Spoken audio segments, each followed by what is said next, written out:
The transport ship opened its belly and dropped 40 trainees onto the gray rocks of Draven 7.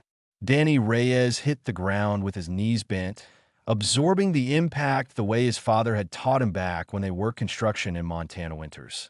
Around him, aliens of a dozen species stumbled and complained about the thin air and the cold wind. Instructor Palax stood on a raised platform, his insectoid body clicking as he moved. His 4 arms held data pads, and his compound eyes showed no warmth. "You have 30 days, Palax announced. A meteor storm will arrive in 20 days and last for 72 hours. Your task is simple. Survive. Your supplies include 1 standard shelter dome, food rations, water purification tablets, and basic tools. Nothing more." Danny looked at the shelter dome in his supply pack. It was a thin polymer thing designed to keep out rain and wind. He had seen similar shelters back on Earth.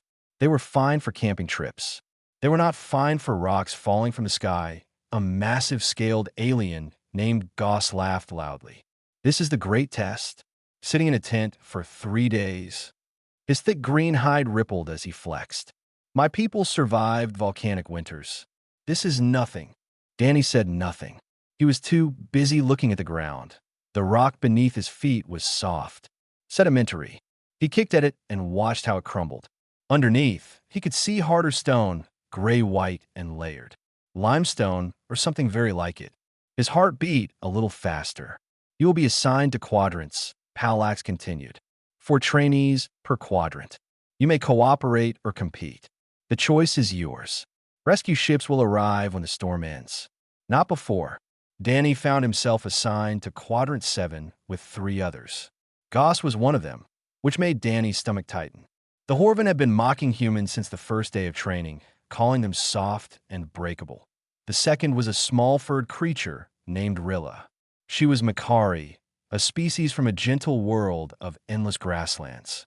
Her large dark eyes looked terrified, and her small hands shook as she carried her supply pack.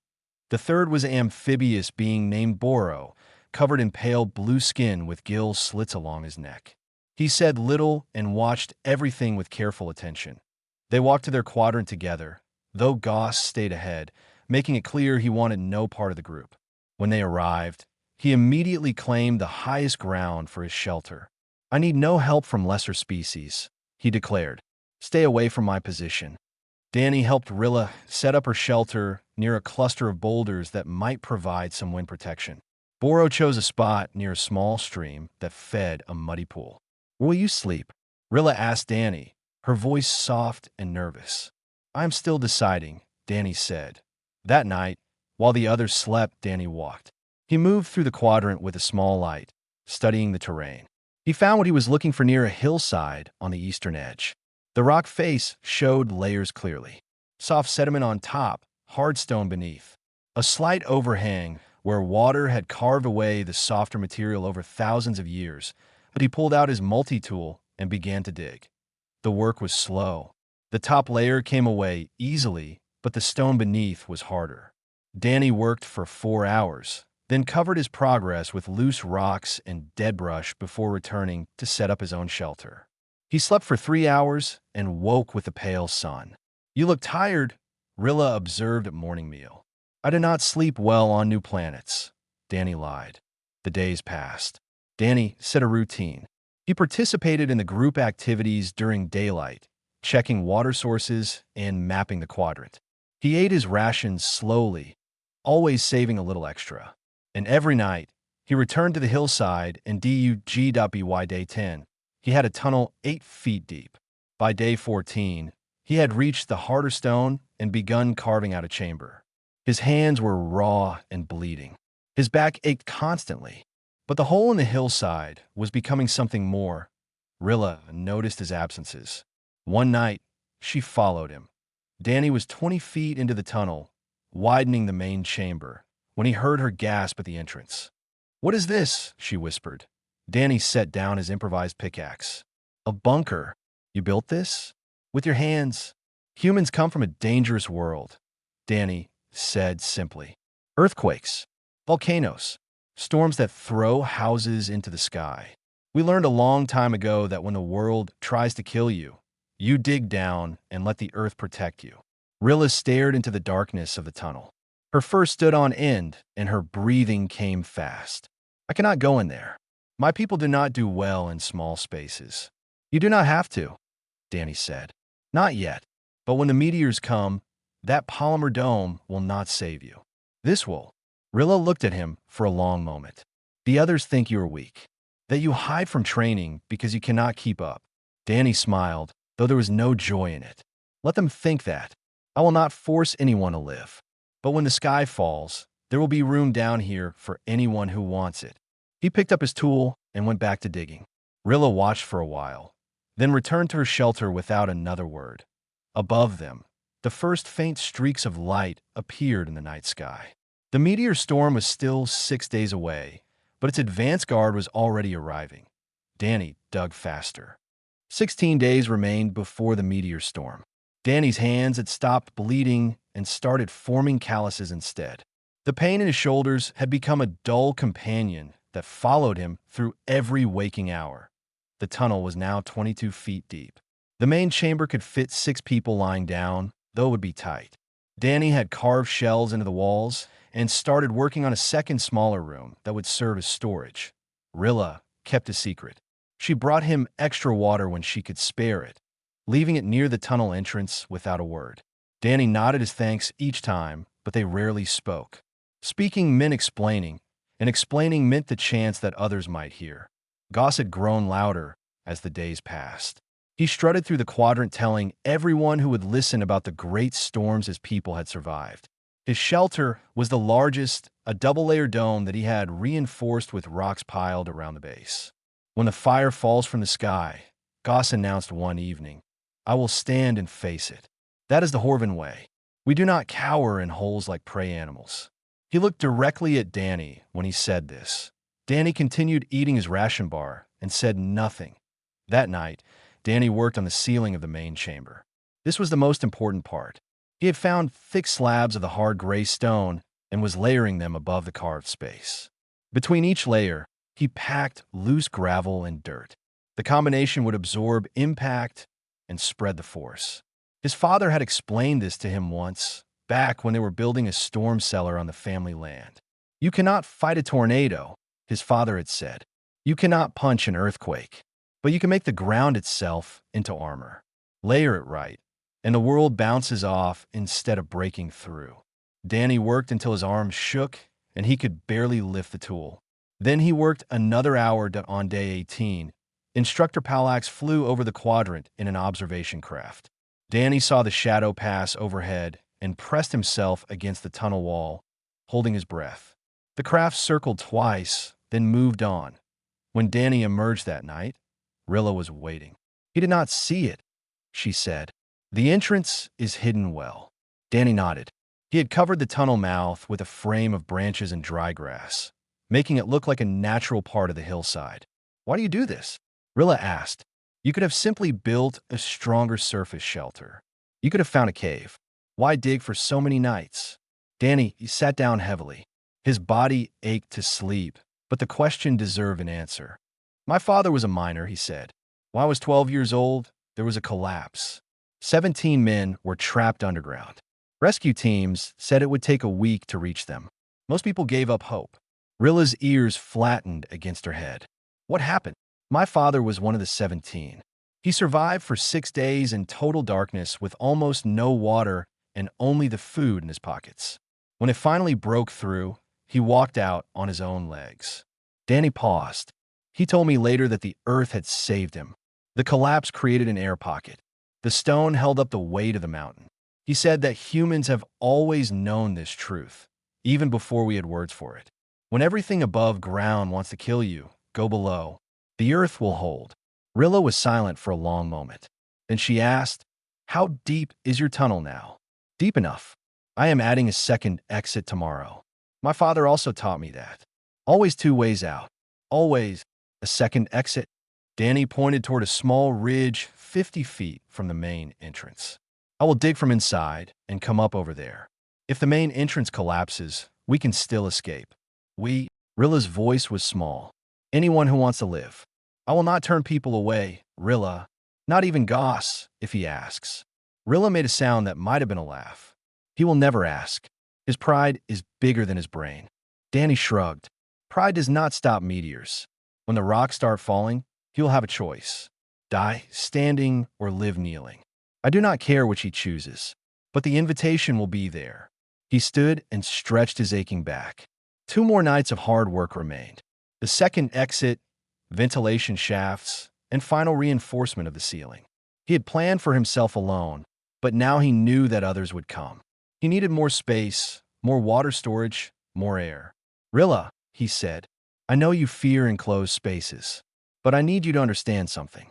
When the storm comes, the surface will become death. The polymer domes will shred. The rocks piled around Goss's shelter will become additional projectiles. The only safe place will be underground. Rilla's whole body trembled. I know. I have known since you showed me.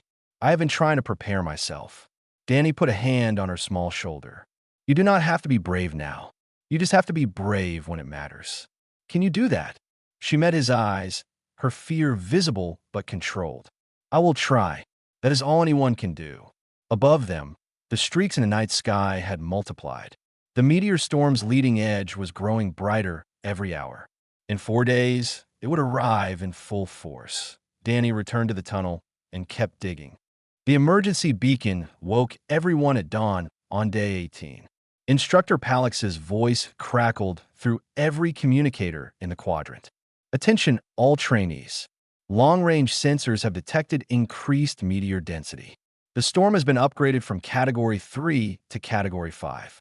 Impact frequency will be approximately 10 times the original estimate. This remains a survival exercise. Evacuation is not protocol. Prepare accordingly. The message ended. Silence followed. Danny was already awake, having returned from the tunnel only an hour before. He watched the reactions of his quadrant mates. Boro's blue skin had gone pale. Rilla stood frozen, her small hands gripping her communicator. Even Goss had stopped his morning stretches, his scaled face showing the first crack in his endless confidence. Category 5, Boro said quietly. The shelters are rated for Category 2. Nobody answered him because nobody needed to. They all knew what it meant. Danny spent the morning doing a final inspection of the bunker. The main chamber was complete, reinforced with 3 layers of stone and packed earth above. The second exit tunnel broke through to the surface behind the ridge, its opening hidden beneath a removable stone slab. He had carved 4 ventilation shafts, each one disguised as natural cracks in the rock face. Water containers lined one wall. His remaining food rations were stored in a carved alcove that IT was not enough for 4 people. But it would have to do. That afternoon, Danny approached Boro by the stream. The storm will be worse than expected, Danny said simply. I have built an underground shelter. There is room for you if you want it. Boro's gill slits flared with surprise. Underground? You built shelter underground? Yes. How? With what tools? Danny held up his hands. The calluses were thick and his fingers were permanently curved from gripping the pickaxe. These. Boro stared at him. Among his people, manual labor was done by machines. The idea of a person digging through stone with their bare hands was almost beyond understanding. Why would you offer this to me? We have barely spoken. Because you will die if you stay on the surface, Danny said. And I do not want you to die. Boro was quiet for a long moment. Then he nodded slowly. I will come. Thank you. Danny moved on to find other trainees from nearby quadrants. He found 6 of them gathered near the boundary markers, arguing about what to do. When he offered them space in his bunker, they looked at him with disbelief. You are the human, one of them said, a tall feathered creature whose species Danny did not recognize. You have no claws, no armor, no natural weapons. How could you build anything useful? Come and see. Danny offered. They refused. They had their own plans, they said. They would find caves or reinforce their shelters with more rocks. The human was probably lying anyway, trying to lure them into some kind of trap. Danny did not argue.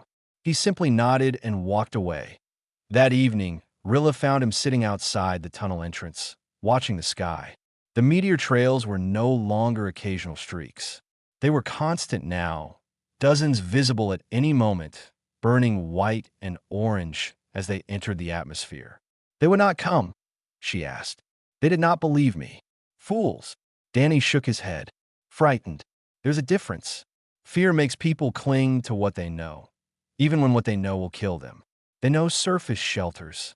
They do not know tunnels. So they will stay with the shelters and hope. Hope will not stop a meteor. No, it will not. Goss appeared at the edge of the clearing, his massive form blocking out the stars behind him. He had been listening. You build a hole in the ground, he said, his voice carrying the same mockery as always, but something underneath had changed. Like a rodent. Like prey. Danny stood to face him. Yes. And you think this will save you? I think it gives me a better chance than standing in the open waiting to be crushed. Goss's nostrils flared. My hide has stopped spears and blades. My people have survived eruptions that burned whole continents. We do not hide underground. Then do not hide, Danny said calmly. Stand tall and proud when the sky falls. I hope your hide is thick enough to stop a rock moving at 3,000 meters per second. I truly do.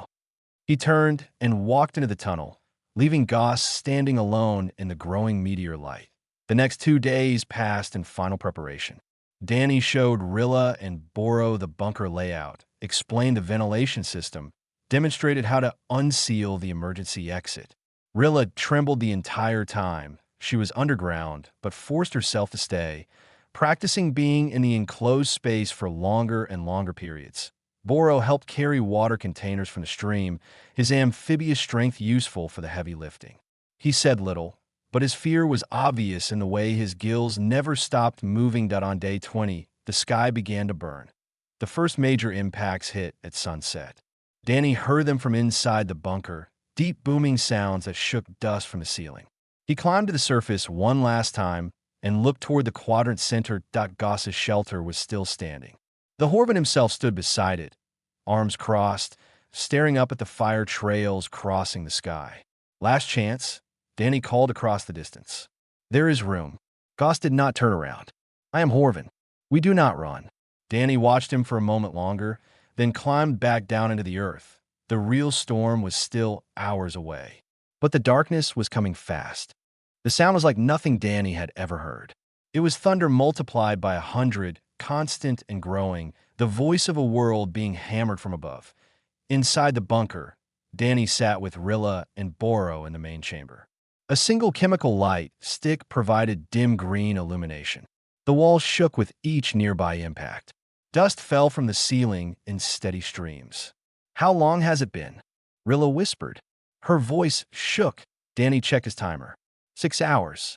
6 hours, and the storm was still intensifying. Through the periscope he had constructed from scavenged materials, Danny could see the surface when the dust cleared enough. What he saw made his stomach tight. The landscape was being reshaped. Craters appeared where flat ground had been. Boulders that had stood for thousands of years were shattered into gravel. The polymer shelters were gone, torn apart in the first hour. Danny angled the periscope toward where Goss had made his stand. The area was a crater now, 15 feet deep and twice as wide. No sign of the shelter. No sign of Goss. He is dead, Danny said quietly. Nothing could have survived that. Rilla made a small sound of grief. Despite Goss's cruelty, she had not wished him dead. The night continued. Impacts came in waves, sometimes a dozen in a minute, sometimes a pause of several minutes that felt like false hope. During one of these pauses, Danny heard something else. A sound that did not belong to falling rocks. A voice. Weak and distant, but definitely a voice. Help! Danny grabbed his light and moved toward the entrance tunnel. Boro caught his arm. You cannot go out there. You will die. Someone is alive. It will not be for long. Neither will you if you leave. Danny pulled free. Stay here. Keep Rilla calm. I will be back. He climbed the entrance tunnel and pushed aside the covering. The world outside was chaos. Dust filled the air so thick he could barely see 20 feet. The ground was hot in places where recent impacts had superheated the stone. Help! The voice again, coming from the direction of Goss's crater. Danny ran. He kept low, watching the sky, even though watching did nothing. If a meteor had his name on it, He would never see it coming that he found Goss at the edge of the crater, half buried in rubble. The Horvan's green scales were blackened and cracked. His left arm was crushed beneath a boulder twice the size of Danny's body. Blood, dark purple, pooled around him. Human, Goss rasped. His eyes, always so proud, were now filled with pain and something Danny had never expected to see. Fear. I'm going to get you out, Danny said. My arm. Trapped. Danny examined the boulder. There was no moving it, but the arm was crushed beyond saving anyway, pinned at the elbow where the bone had clearly shattered. Goss, listen to me. Your arm is gone. I cannot save it, but I can save you. Do you understand? Goss's breathing was ragged. Do it. Danny pulled out his knife. It was a simple blade, meant for cutting rope and opening ration packs. It was not meant for this, that he worked as fast as he could, try not to think about what he was doing. Goss screamed once, a sound that seemed too small for such a large creature, then went silent. When Danny finished, he dragged the Horvan's massive body over his shoulders and began the journey back to the bunker. A meteor struck 50 feet to his left. The impact threw him sideways, but he kept his grip on Goss and kept moving. Another struck behind him. Closer, he reached the tunnel entrance and half fell, half slid down the slope, dragging Goss with him. Boro was there, grabbing Goss's legs, helping pull him into the main chamber. He is too big, Rilla said, her voice rising toward panic. There is no room. She was right. Goss's body took up nearly half the floor space. Danny made a decision. He takes my sleeping spot. I will stay in the entrance tunnel. That is less protected, Boro said. If the entrance collapses, then I will dig myself out. Help me stop his bleeding. They worked together, using strips of cloth and pressure to slow the purple blood leaking from Goss's ruined arm. The Horvan drifted in and out of consciousness, muttering words in a language Danny did not understand. The storm raged on. Around midnight, Rilla began to shake uncontrollably. The walls felt like they were closing in. The constant thunder above made her feel like she was being buried alive. Danny sat beside her in the cramped space and talked. He told her about Montana, about the wide open sky and the mountains in the distance. He described the smell of pine trees after rain, the sound of rivers running over rocks, the feeling of sunshine on skin. He kept talking until her breathing slowed and her shaking stopped. In the other corner, Boro's gills were struggling. The air was too dry, too dusty. Danny rigged a simple humidity system using a water container and strips of cloth, creating a small damp space where Boro could breathe more easily. Above them, the world continued to burn. Goss woke briefly near dawn. His eyes found Danny in the dim light. Why, he asked. Why did you save me? Danny was too tired to think of a clever answer. Because I could. Goss stared at him for a long moment, then closed his eyes again. The storm had been raging for 18 hours. 54 more remained. Danny leaned against the tunnel wall. He leaned back and let himself rest for the first time in days. Sleep came fast, filled with dreams of fire and falling stones. The second day underground was worse than the first. The food was running low. The water was running lower, and the storm showed no sign of weakening. Danny rationed everything carefully. Each person received 1 small meal and 2 cups of water per day. It was not enough, but it was something. They would survive hungry. They would not survive dead. Goss drifted in and out of fever.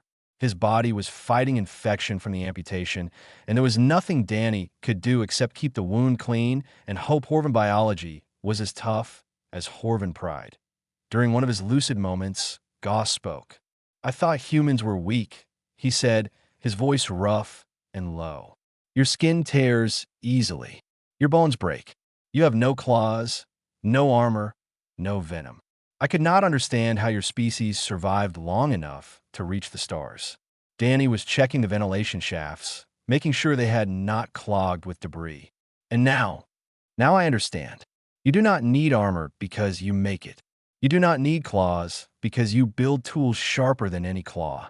You survived not by being strong, but by being clever. Goss paused, his breathing heavy. I called you prey animals. But prey animals do not dig their hunters out of rubble and carry them to safety. Rest, Danny said. Save your strength. I have plenty of strength. What I lack is the wisdom I should have had from the beginning. The conversation ended there, but something had changed between them. The mockery was gone, replaced by something that might eventually become respect. On the second night, the main ventilation shaft collapsed. Danny heard it happen, a grinding sound followed by a rush of dust into the main chamber. Within minutes, the air grew thick and stale. "We're going to suffocate," Rilla said, her voice rising toward panic. "No," Danny said. "We are not. I built 4 shafts. We only need one." But when he checked, 2 others were also blocked. Only the smallest remained open, and it was not moving enough air for 4 people. Danny grabbed his tools. "What are you doing?" Boro asked. "Digging a new shaft." "In the dark? While the storm is still hitting?" "Yes." Danny climbed to the highest point of the main chamber and began to dig upward. It was the hardest work of his life. Digging down was difficult. Digging up was nearly impossible. Every stroke of the pick sent debris falling into his face. Dust filled his nose and mouth. His arms screamed with exhaustion. Rilla held the light for him, standing on a pile of supplies to reach high enough. Her hands shook, but she did not drop it. "Talk to me," Danny said between strokes. "Keep me awake." "What should I say?" "Anything. Tell me about your world." So Rilla talked. She described the endless grasslands of Meteor, where her people ran free beneath 3 moons. She told him about the great herds that migrated with the seasons, about the songs her grandmothers sang, about the taste of rain on fresh grass. Danny kept digging. 3 hours later, he broke through to the surface. Cool air rushed in, carrying dust and the smell of burning rock. But it was air, and it was enough that he sealed the new shaft with a loose stone that would let air pass but block debris, then collapsed onto the floor of the chamber. His arms refused to move. His vision swam. "Rest now," Boro said. "You have done enough." Danny tried to argue, but sleep took him before the words came out. He woke to screaming. The main chamber ceiling was cracking. A direct impact, closer than any before, had sent shockwaves through the stone. A support beam that Danny had wedged into place was bending under new weight. Goss, despite his injuries, was on his feet. His one remaining arm was pressed against the beam, holding it in place through pure strength. "Get the human out," Goss growled. "The ceiling is coming down." "No," Danny said. He was already moving, grabbing loose stones, shoving them under the beam to provide additional support. "Rilla, Boro, help me." They worked together, piling rocks into a rough pillar while Goss held the weight. Sweat poured down the Horvan's face. His muscles trembled, but he did not let go. The last stone went into place. Goss released the beam carefully, and it held. For a moment, nobody spoke. Then Rilla let out a breath that was half laugh, half sob. "We are alive," she said. "We are still alive." "The storm is weakening," Danny said. He could hear it, the impacts growing less frequent, the thunder fading. "A few more hours. That is all we need." Goss lowered himself back to the ground, his face gray with pain and effort. "A few more hours. After everything, that seems almost easy." They huddled together in the smallest part of the chamber, for beings from 4 different worlds, sharing warmth and breath and the simple, desperate hope of survival. Outside, the last meteors fell. Dawn came slowly, the light filtering through the new ventilation shaft in pale gray beams. The thunder had stopped. The ground had stopped shaking. Danny checked his timer. 74 hours had passed since the storm began. It was over. "Stay here," he said. "I will check the surface." He climbed through the emergency exit, pushing aside the stone cover, and emerged into a world transformed. Danny stood on the surface of a different world. The landscape he had known for 20 days was gone, erased by fire and stone. Craters overlapped craters. Hills had become valleys. The stream where Boro had made his camp was now a dry scar in the earth. Nothing remained of the polymer shelters. Nothing remained of the rocks that trainees had piled for protection. The surface of Draven 7 had been scoured clean. Danny walked back to the emergency exit and called down. "It is safe. Come up slowly." Rilla emerged first, her small form shaking as she climbed into the open air. She stood for a moment, breathing deeply, Her eyes closed against the pale sunlight. Then she looked around, and her breath caught. "Everything is gone," she whispered. Boro came next, his blue skin almost gray from dehydration. He moved to a nearby crater where water had pooled from some underground source, dipping his hands in and letting it run over his gills. Goss required help. Danny and Boro worked together to guide the massive Horvin through the narrow tunnel, careful of his missing arm. When Goss finally stood on the surface, he was silent for a long time. "I will be dead," he said finally. "Without your hole in the ground, I would be dust and memory." Danny did not know how to respond, so he said nothing. The rescue craft arrived within the hour. Instructor Palax descended from the ship, his compound eyes taking in the scene with what might have been shock. Behind him, medical teams rushed forward to help the survivors. Other trainees emerged from hiding places across the quadrant. A few had found caves. A few had gotten impossibly lucky, surviving in crevices that the meteors had somehow missed. But most of the emergency beacons that dotted the landscape were silent, marking positions where polymer domes and brave words had not been enough. Palax approached Danny directly. "You are the human from Quadrant 7. "Yes. Reports indicate you constructed an underground shelter using only hand tools and local materials. Reports also indicate you rescued a wounded Horvin from the surface during the storm itself." Palax's clicking voice carried no emotion, but his posture had changed. "Is this accurate?" Before Danny could answer, Goss spoke. "It is accurate. The human did these things and more. He kept us alive when the sky was falling. He dug through stone with his bare hands while we did nothing but doubt him." Palax turned his compound eyes back to Danny. "Explain your reasoning." Danny shrugged, suddenly uncomfortable with the attention. "On Earth, we have meteor impacts, earthquakes, storms that level cities. My father was a miner. He taught me that when the surface becomes death, you go below. The Earth itself becomes your shelter if you ask it right. Ask it right. Dig deep. Reinforce the ceiling. Create ventilation. Have 2 exits. My father survived a mine collapse for 6 days using these principles. I just applied them here." Palax was quiet for a long moment. Then he made a gesture that Danny did not recognize, something that might have been respect or surprise or both. "The Galactic Academy has trained survival specialists for 300 years, Palax said. In all that time, no trainee has ever built an underground shelter from nothing. No trainee has ever gone into an active meteor storm to rescue another. This will be noted." Over the following days, Danny learned the full cost of the storm. Of the 40 trainees who had landed on Draven 7, only 14 survived. Most of those who died had trusted their polymer shelters. A few had tried to build surface fortifications that were swept away in the first hour that Danny's quadrant was the only one where everyone lived. 6 months later, Danny stood in a classroom at the Galactic Academy. 30 new trainees sat before him, representing a dozen different species. Behind him, a holographic display showed the bunker he had built on Draven 7, now excavated and preserved as a training example. "Underground shelter construction," Danny said, "is now part of the standard survival curriculum.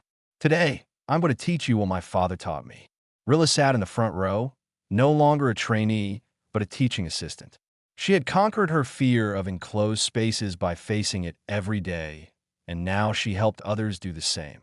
Boro was there too, his knowledge of water systems proving valuable for the humidity and drainage portions of the course. And Goss, his arm replaced with a mechanical prosthetic, stood at the back of the room with his own arms crossed. He had volunteered to help with the physical training portions, teaching students how to move heavy stones and reinforce ceilings. "The first thing you need to understand," Danny continued, "is that the ground beneath your feet is not your enemy. It is your oldest ally. Every species in this room evolved on a planet, and every planet has tried to kill its children at some point. The survivors learned to dig."